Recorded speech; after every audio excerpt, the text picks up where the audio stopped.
New year, same me. Luke Taylor, Cork and Taylor Wine Podcast.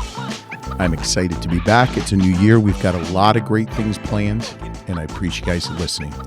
Just remember to subscribe, rate, and review. We've recording this on YouTube, the U-Boob, as I like to call it.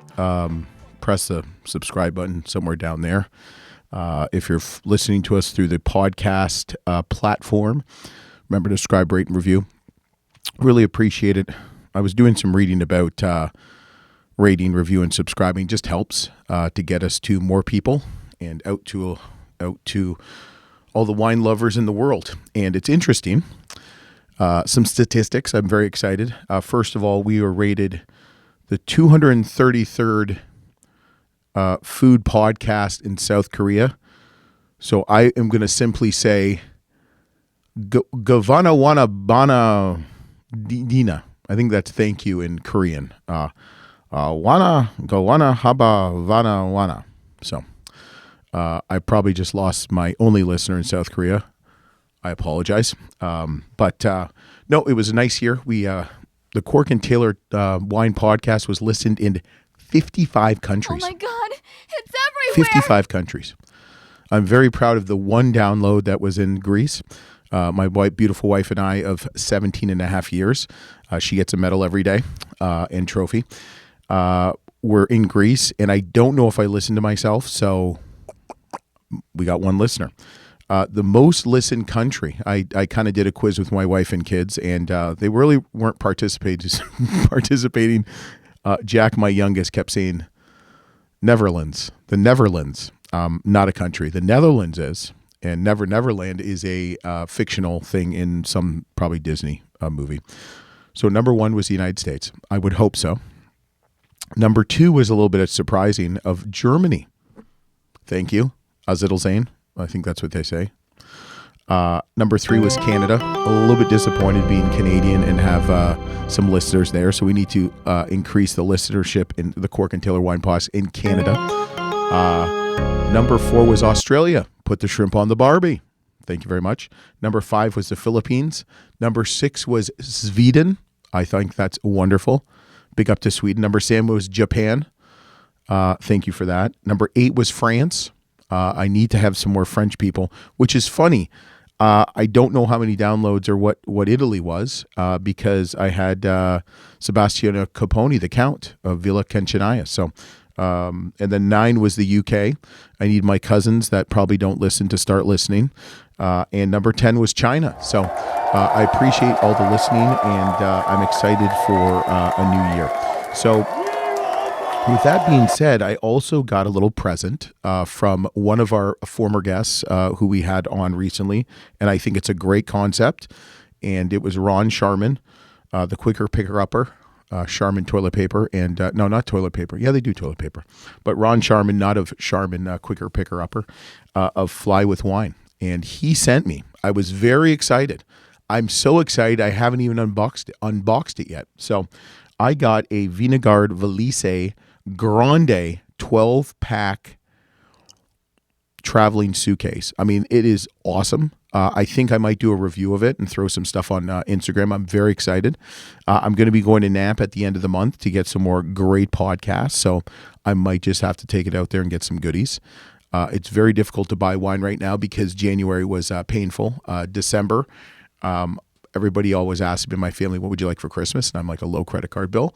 I have yet to get that gift, but I love to give, not receive. So, and all my twisted friends that listen to, I don't appreciate the sexual comments and innuendo on that one. So, yeah, check out Fly with Wine. It's a great concept. They have 6-pack, 12-pack, I think 2-pack, www.flywithwine.com. Ron Sharman's the guy. So lastly, before I'm gonna do a little thing. I'm gonna review our my top 10 favorite wines in no specific order. So just because I name you as one doesn't mean you're my favorite wine. This person who is a friend and winemaker that I sell the wine and seems like consistent podcast guest because he's doesn't bite his tongue. So we'll talk about that in a second.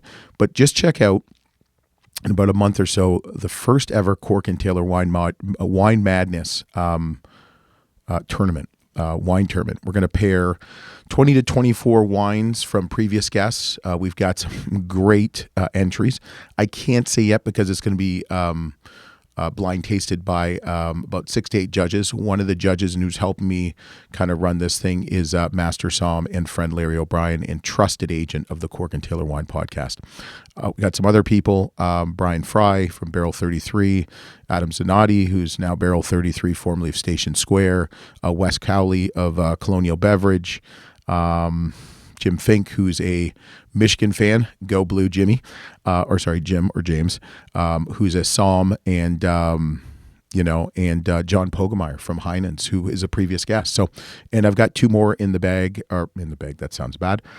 So what it is we're going to have kind of a NCAA March Madness, Wine Madness, 2 wines going on to kind of survive and advance for the illustrious Cork and Taylor Wine Madness trophy.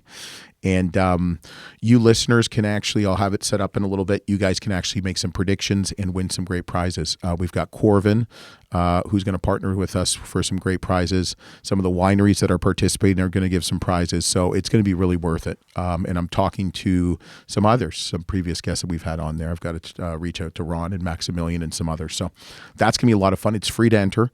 And you can enter as often as you want, and we'll have all that in the details. We'll probably have more information in the next month or so, but that's going to be really exciting, and I'm really excited to see who pairs against each other and how the judges pick and stuff like that. And it'll be kind of the scoring system like the NCAA tournament. So look out for the Cork and Taylor Wine Madness tournament in March. So that's it. So I'd like to say that we had some good wines last year, and the most memorable wines of 2022 are top 10. I'm supposed to have like sound effects, but I can't hear anything. The first wine, and this is not 1 through 10. We're not rating them or anything like that.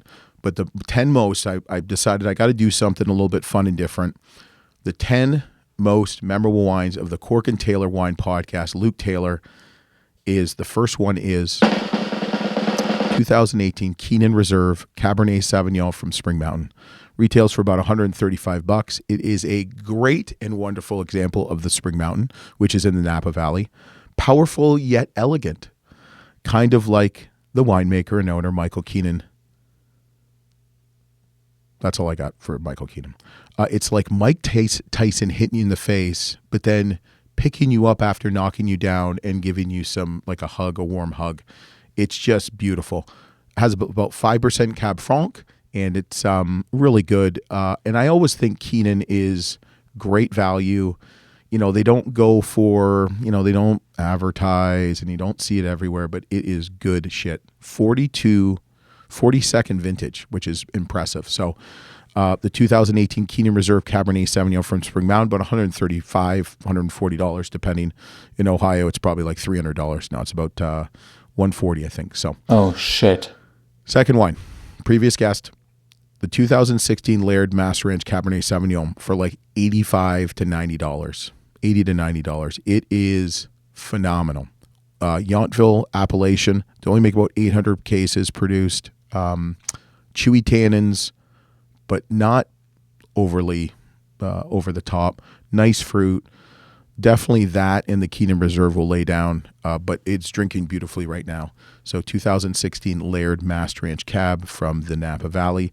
And the Laird family own the most vineyards as a family, privately owned in all of Napa Valley. I believe they own about 2,400 acres. They sell to places like Nickel & Nickel, Farniente, many others, Paul Hobbs, who was their winemaker. The one that wowed me, I mean, all these wowed me, and I love these wines. 2018 Colonial, it's actually Colonel Cabernet Sauvignon for about $100. Shit. It was absolute beautifulness. All these wines were just gorgeous. This hit me gorgeous, and I was like, whoa. I think I'm in love with another wine, and it's the Colonel's Vineyard.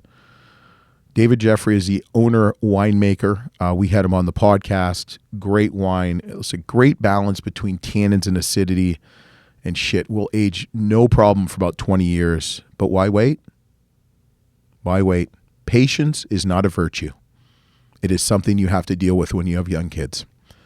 Life lessons with Luke.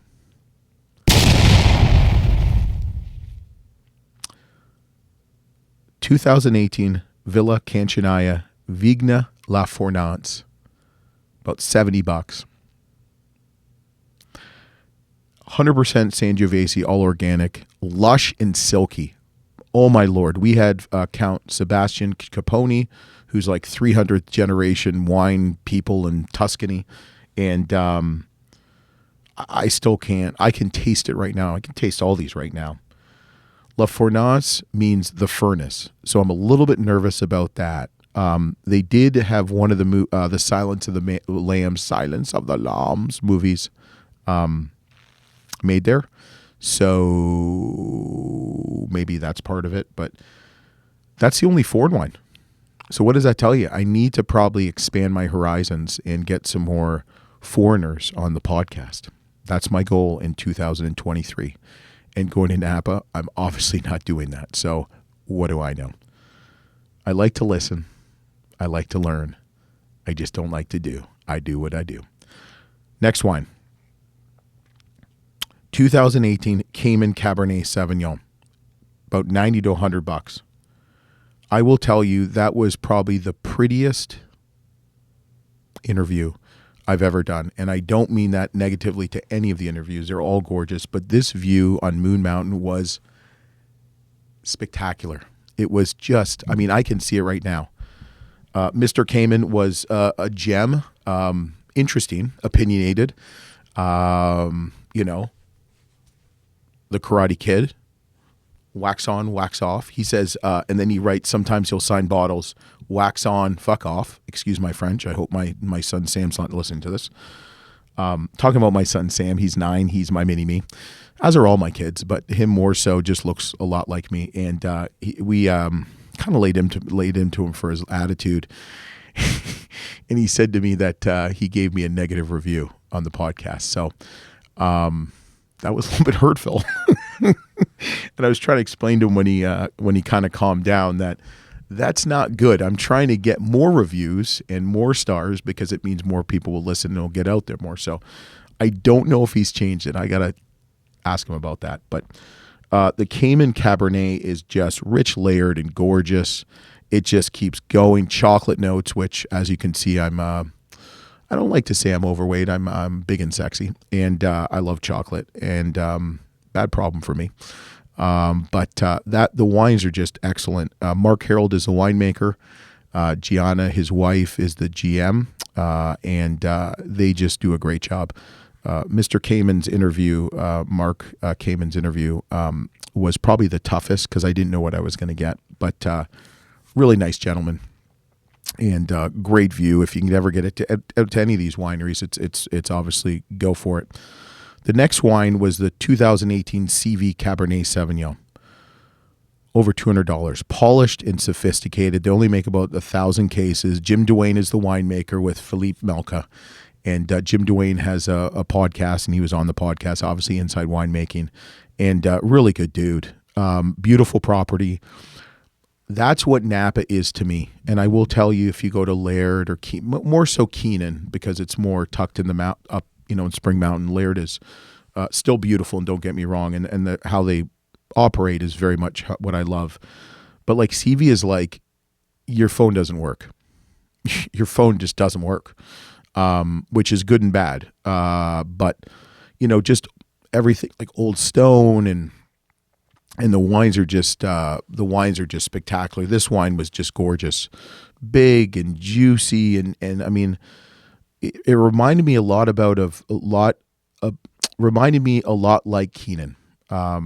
It's just, the wines are drinking beautifully now, but they're just going to frickin' age. Pretty much all these wines are the same in the sense of ageability, because I like acidity. I like ass. That didn't sound right. Yes, I said it. I like ass. I like acidity. And that's the biggest thing when I talk to Sebastian Capone and Michael Keenan is acidity. If you want a wine to age, you got to pick it earlier. You're not picking on sugars, you're picking on acidity. So I would say CV's the same way. Beautiful, absolutely, just a beautiful wine. And even their Merlot was excellent, and their Caravina, which is kind of their entry level cab, which is I still think about a buck, $100, not a buck, $100. But yeah, that was really good, and I remember that one. Very very well. So the next wines, I haven't had them on the podcast.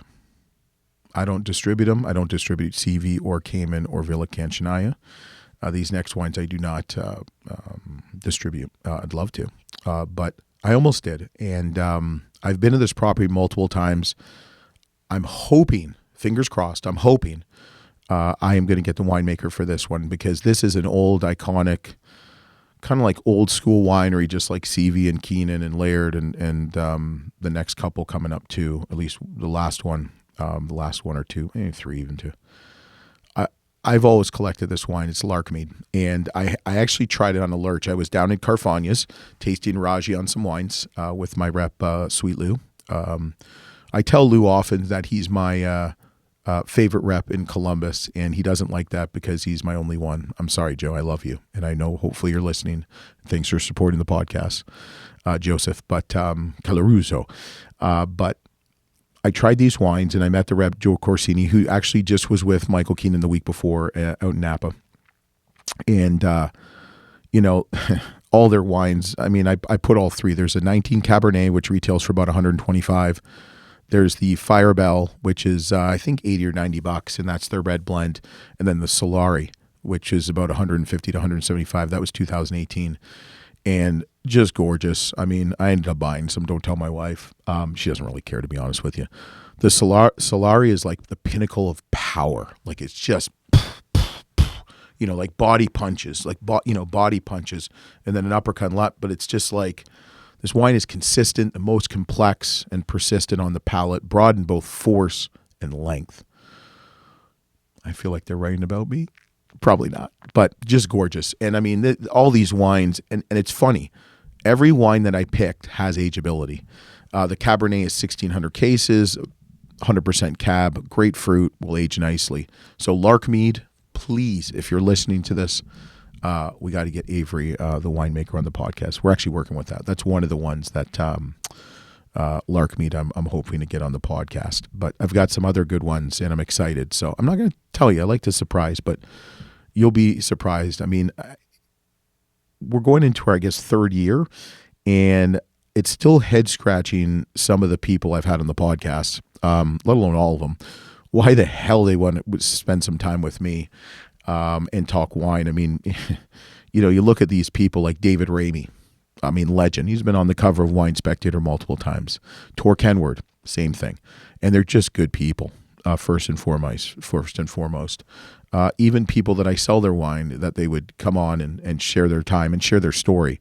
But yeah, we've been really fortunate, and we're keep going. I mean, we're keep plugging away.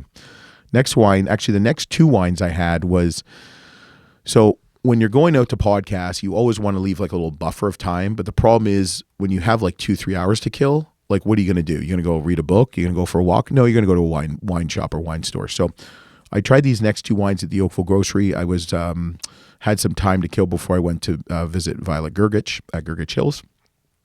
And first wine was a 2018 Paul Maz Cabernet. It's about $150.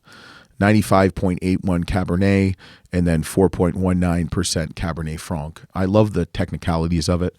And I got to ask, I'm going to be doing a podcast with Aaron Pott again, and we're going to talk about manipulation. And I might ask him, like, do these 95.81 and the 4.19 really make a difference? I mean, can people, the average consumer, really taste the difference? I mean, can the winemaker even tell the difference? This is beautiful straight out of the glass. I mean, it is just beautiful color, beautiful smell, and just well balanced. And this wine can just, I mean, will just goes on forever. All these wines. I'm all about a long lasting finish. Luke Taylor loves long-lasting finishes. And that one was gorgeous. And buddy of mine, Nevin, who listens to the podcast, Nevin Nussbaum, watch you're not going to listen to. And I'm going to start throwing people's names in that say they listen to the podcast to see if they say anything like, oh, thanks for shouting out. But he got me onto this wine a couple years ago, and it's supposedly a phenomenal tasting room. So next time I go out, I'm definitely going to hit up Paul Ma's, see if we'll get him on the podcast. The next wine I had seen in the market, and they only make 2 wines, if I remember correctly. They might make a third, but I know they make 2, at least in distribution. It's Stanton, and it was 2016 Stanton Cabernet from Oakville.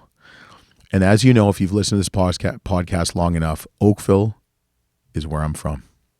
Not California, Canada. Pretty much the same place. Weather's not the same. And we don't have an ocean right beside us. We have a lake. But this wine is made by Dave Finney. If you don't know who Dave Finney is, I think you might need to stop the podcast now. Do a little web search on the internet that I wish I would have invented. Go on Google or Yahoo and put in Dave Finney. And that should tell you something. That would be an ultimate goal of mine, to have Dave Finney on the podcast, amongst others. But this wine showed excellent aromas and just flavors of ripe, currants, black fruits, very savory spices. Like, it was just beautiful. And it I think it's like $70, $80. Nice long lingering finish. I love long and lingering, kind of like that Bad Rash from college. Oh, shit. 42-acre property in Oakville. And Doug Stanton is the owner, proprietor. And he has agreed to be on the podcast. So I'm very excited about visiting with Doug. He makes a killer Petite Syrah. And I actually have both the Petite Syrah and the Cabernet Sauvignon in my wine cellar. And it's just good. And it's just... I love you. What I like about him, and I'm not knocking any of the other wineries, that he makes only a couple wines. And it's like... he focuses on it. It's like Robert Bialy, Bob Bialy. He makes Zin. Like, that's what he makes. He does some other stuff too, but he does Petite Syrah Zin. But that's what he specializes in. And I like, don't try to be everything to everybody. And that was good. This is definitely not the last wine. The 2017 Dunn Napa Valley Cabernet. Gorgeous. Gorgeous, gorgeous, dark. I like real dark. And man, this wine needs a good nap, meaning lay it down, but you can drink it right away. I love Dunn. I love Michael Dunn. I'm not a stalker. He's just, the wines are spectacular. And he makes 2 wines. 2 wines. Napa Valley and the Howell Mountain. The Howell Mountain is gorgeous, absolutely gorgeous, but the Dunn, for the price, is fantastic. And I had an interview with him a couple years ago, and want to do another one with him. I want to do the 2 mics, to have Michael Keenan and Mike Dunn, and just Spring Mountain versus Howell Mountain, and just talk. And maybe I'll do that. I don't know if I can do it this time I go out, but it's definitely in the background, or in the forefront of my mind, but in the background for the future podcast. But I love Dunn, and the best thing about Michael Dunn, and the funny thing I always remember when I drink Dunn, is we're talking, and all of a sudden his dad, Randy Dunn, who's a legend, is just going for a walk right behind us doing the podcast, and I don't think he even knew we were there. But his wines are good. I just opened a 2005, and man, I mean, it still has time, and obviously picks early, and the nice acidity. So that's my kind of top 10 most memorable wines for the year. There's no order. I hope you guys like that. I'm looking forward to tasting some great stuff this year. And we'll be back. We'll be back next week. And I'm going to go to the Union Grand Cru Bordeaux in New York, I believe. And I've got an interview with a winemaker, technical director. The light just went off. That I probably am talking too long. So, and then we're going to go to Napa. We should have about 10 or 11 podcasts. Probably do them every week, and we've got some other stuff coming up. So remember, subscribe, rate, and review. Pass this to all your wine friends. We're going to I've got some lofty goals, and I want to hit them this year. So I appreciate if you pass them on, and if you want to support us and help us to continue going and growing, because there is some expense to this. I got to look pretty. I obviously am not doing too well because I didn't shave. Who cares? It's January. Join our Patreon page, the Cork and Taylor Wine Podcast Patreon page on www.patreon.com, Cork and Taylor. And just tell your wine friends. And you know what? We'll be back. And like I always say, keep drinking the good stuff.